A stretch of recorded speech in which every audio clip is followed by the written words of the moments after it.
Sa punto de vista, tatalakay ni Professor Antonio Contreras ang proper conduct sa hearing sa Senado at Kongreso. Ito'y matapos na magkainitan sina Senator Risa Hontiveros at Attorney Harry Roque kamakailan. Professor.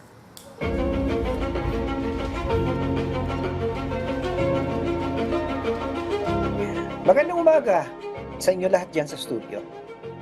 Noong isang araw, napanood natin isang mainit na pagtatalo sa Senado sa pagitan ni Senator Risa Hontiveros at ni dating kalihim Harry Roque. Nakita pa nga natin na binalaan ni Senator Sherwin Gatchalian si Harry Roque na kapag hindi siya umayos ay baka maside siya in contempt. Kasi nakita natin kung paano parang hindi na ginagalang di umano ni Harry Roque si Senator Hontiveros at sinasapawan niya, i-interrupt niya. Anyway, ano ba talaga kasang layunin ng isang hearing?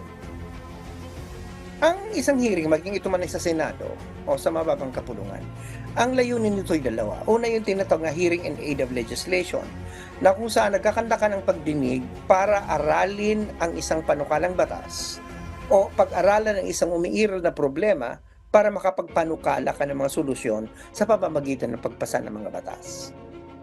Meron naman tinatawag na hearing in aid of the performance of Congress of its oversight functions. Ano ba yung oversight? Binabantayan ng Kongreso at sinisiguro na ang mga batas na ipinasa nito ay naisa sa katuparan ng tama at yung mga pera na inallocate nila o inappropriate nila sa pamamagitan ng General Appropriations Act ay nagagastos ng tama. So, itong nangyayari sa Senado, kaugnay ng hearing sa POGO ay actually parang kombinasyon ng hearing in aid of legislation at oversight.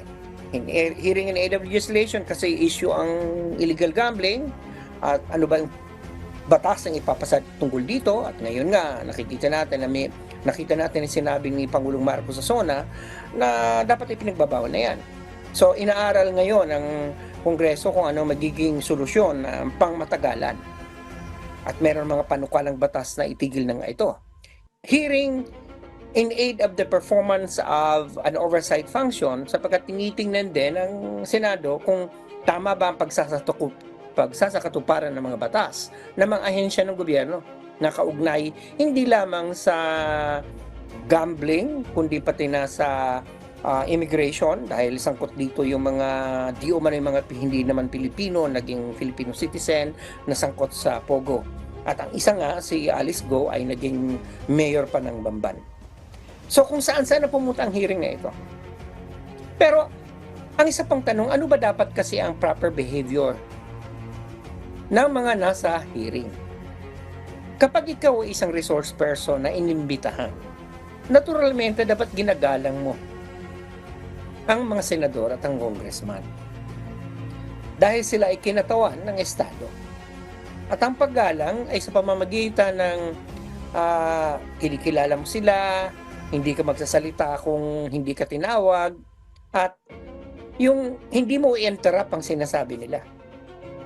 On the other hand, hindi lang naman dapat yung resource person ang dapat mag-exercise ng respect. Dapat maging ang mga senador o sa mababang kapulungan ang mga miyembro nito ay nagpapakita din ng respect.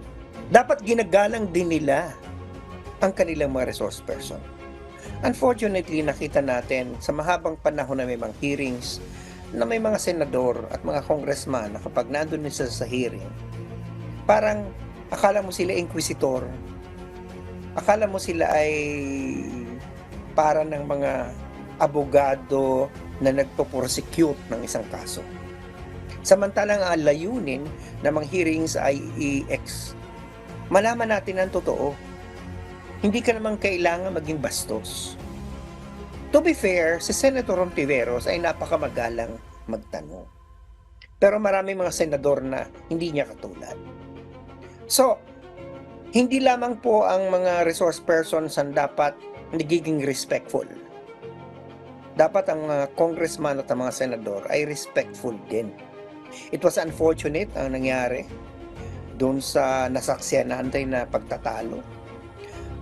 Sana hindi na yon maulit sana ay hindi na natin nakikita yung mga ganyang klase ng although maksayang panoorin, parang drama, di pa parang telenovela na maanghang mga salita. Kasi last time nakita natin na nag-away naman sa Senator Cayetano at sa Senator Binay, di ba?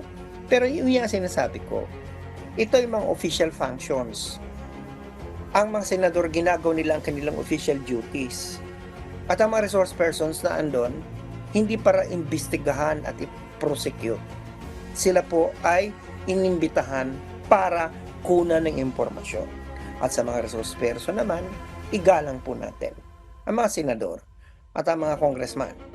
Ang paggalang na yun sa pamamagitan ng pagkilala sa kanila. At kung ayaw naman nating sagutin ang kanilang mga tanong, malumanay na sabihin na ayoko pong sagutin yan, baka yan ay maka-incriminate sa akin at may karapatan naman po ang lahat.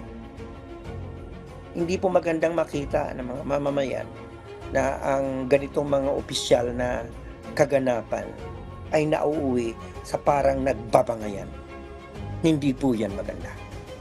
Yan ang mga aking punto de vista ngayong araw na to. Balik sa inyo dyan sa studio. Good morning ulit.